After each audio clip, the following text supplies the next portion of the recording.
Periodisasi evolusi bumi. Dwi Arumanda Rizka Melia 10 MIPA 3. Proses evolusi alam semesta memakan waktu yang sangat lama sampai berjuta tahun. Demikian pula terjadinya evolusi bumi, sampai adanya kehidupan yang ternyata juga memakan waktu yang sangat lama. Ilmu paleontologi membaginya ke dalam beberapa tahap waktu geologis dan tiap tahapan ditandai oleh peristiwa alam yang menonjol. Adapun periode-periode terbentuknya bumi yaitu masa Arkaikum, masa Paleozoikum, masa Mesozoikum, masa Neozoikum, yang terbagi menjadi dua yaitu zaman Tersier dan zaman Kuarter. Masa Arkaikum, zaman tertua di bumi secara geologis, di mana bumi baru terbentuk dengan suhu yang relatif tinggi dan waktunya lebih dari 1 miliar tahun lalu. Bumi saat itu masih merupakan gas yang panas sehingga tidak memungkinkan untuk makhluk hidup bertahan dalam kondisi alam seperti itu.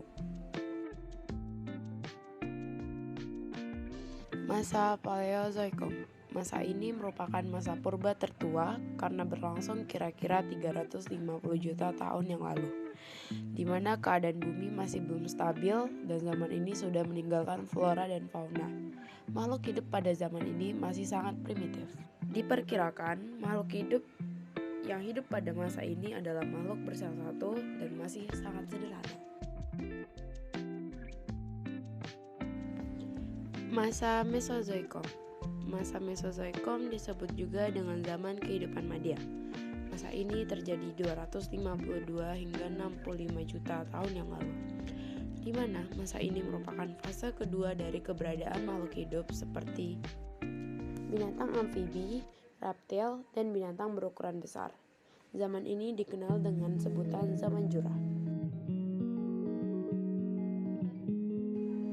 Masa Neozoikum dikenal juga dengan zaman kehidupan muda karena merupakan masa termuda dalam usia bumi.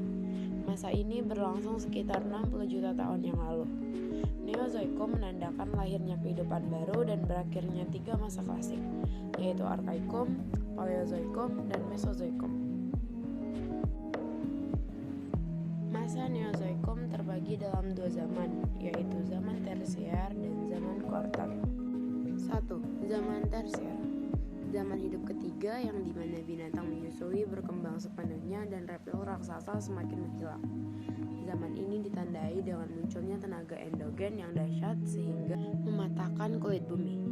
Zaman Tersier terbagi atas Eosen, Miosen, Oligosen, dan Pliosen. Zaman Kuarter. Zaman ini periode terakhir di era Neozoikum atau Cainozoikum dalam skala waktu geologi. Periode ini diduga berlangsung dari 2,5 juta tahun lalu hingga sekarang. Berdasarkan penelitian geologi, zaman Kuarter merupakan zaman terpenting bagi kita karena sudah ada manusia purba. Zaman ini dibedakan menjadi zaman Pleistosen atau Diluvium dan Kala Holosen atau Aluvium. Kala Pleistosen berlangsung sekitar 600.000 tahun yang lalu, dan masa ini mulai muncul manusia purba dan keadaan alam masih liar karena silih bergantinya 2 zaman, yaitu zaman glasial dan zaman interglasial.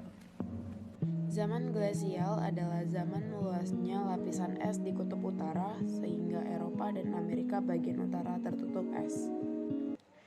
Zaman interglasial adalah zaman di antara masa ketika suhu global lebih hangat yang terjadi antara zaman es. Perbedaan utama lainnya antara zaman glasial dan interglasial adalah perubahan permukaan laut.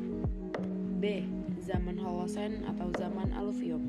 Periode ini merupakan periode terakhir dari zaman Neozoikum yang terjadi setelah kala Pleistosen. Pada zaman ini, sebagian besar es di kutub telah lenyap dan menyebabkan naiknya air laut. Salah satu dampaknya bagi kepulauan Indonesia adalah tergenangnya paparan Sunda dan paparan Sahul.